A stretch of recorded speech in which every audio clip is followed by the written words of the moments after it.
One kick. One field goal. Previn's on for a 40-yard field goal attempt. One moment in time. Oh, I love my kicker, Kagan Previtt. He's a blessing. His story is unbelievable. You want to talk about grit, Kagan Previtt is one of the grittiest kids I've ever met. March 6th, 2001, Kagan Jeffrey Previtt was born.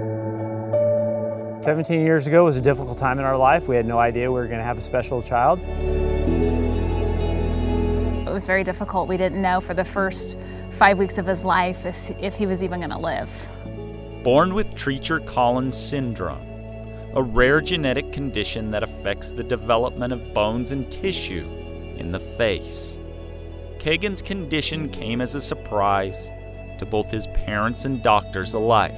As soon as he was born, we immediately realized that something was wrong with him. The doctors in the Redmond Hospital didn't know what was wrong with him. They immediately sent us up to Dornbecker Children's Hospital. We walked into there, and they knew immediately that he had Treacher-Collins syndrome. You know, we never said, hey, why us? You know, why did God bless us with this child? We never said that. We said, why not? Why not us? As a result of the syndrome, Kagan was born with cleft lip and palate and was deaf. It was definitely a difficult time in our life. For the first 5 years was challenging. He was in and out of Dornbecker Children's Hospital most of his early childhood with different surgeries and procedures. It was very difficult, very challenging. I actually had to quit my job to stay home to take care of him for a couple of years until he was medically stable enough for me to go back to work. As surgery after surgery and year after year passed, Kagan began school, and at the age of 5, had another surgery that allowed him to hear. What they did is essentially they drilled a screw into his side of his skull, and then that had to heal for about a year before he could start using it. So the little device sits on the side of his left side of his head, and it sits there and it's kind of vibrating. You can't see it vibrate, but through vibrations, that's how he hears. And then on a fateful Friday night, Kagan attended a Madras High School football game. So when he was a little guy, probably 6 or 7 years old, small town, everybody goes to football games Friday night. We started coming out to the football games, and he saw the kids out there, and he saw one of them in particular kicking, and he wanted to do that. A decade later, Kagan Previtt, now a 17-year-old senior at Madras High School, is the starting kicker for the White Buffaloes. I'm a place kicker. It's my job. A job Kagan earned by putting in countless hours of practice since setting his mind to it all those years ago, and refusing to let his condition define him. We've always told him, if you feel sorry for yourself, life's going to leave you behind. Well, growing up, I didn't really like having Treacher-Collins syndrome.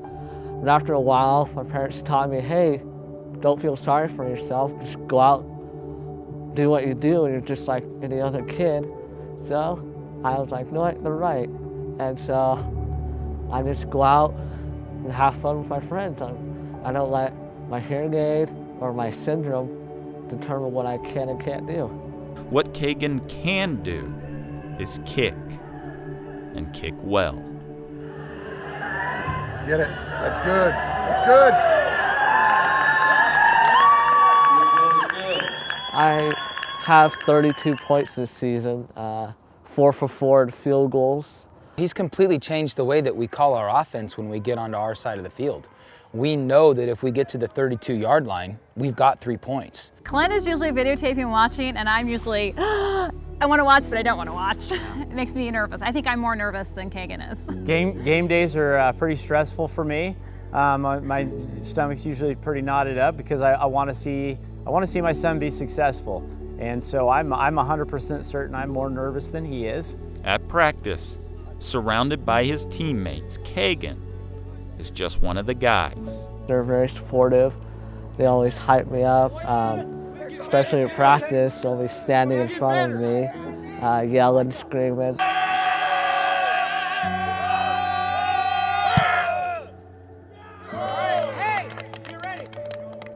It's kind of nice I'm deaf because I can't really hear that stuff, so.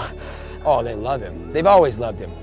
You would never know anything about, being deaf or anything. I've got him in PE. He talks more smack than any other kid. It's the best. Not Treacher Collins, nor deafness, nor surgery can define this young man.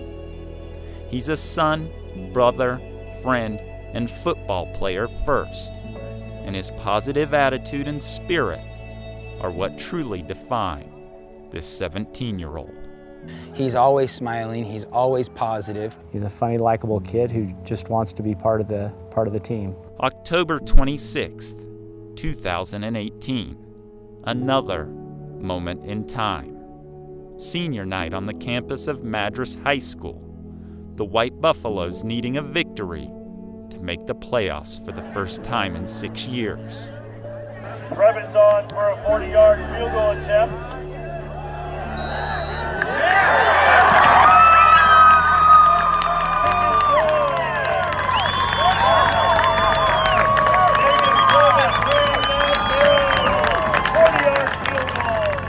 A 40-yard field goal and perfect 6 for 6 on extra points later, and Kagan Previtt and the White Buffaloes were headed to the playoffs. With Kagan, it just proves that, it doesn't matter your disability or who you are or what you have. If you put your mind to anything, you can succeed. Kagan wanted to be a kicker, and he didn't let being deaf hold him back. He's a dang good kicker. We're spoiled from that regard. He puts points on the board for us, and he's a great kid to have around. We just absolutely love him. I want to live a normal life, go out and explore the world, get out of Madras, get out of Oregon, and just go explore and meet new people and do some fun things.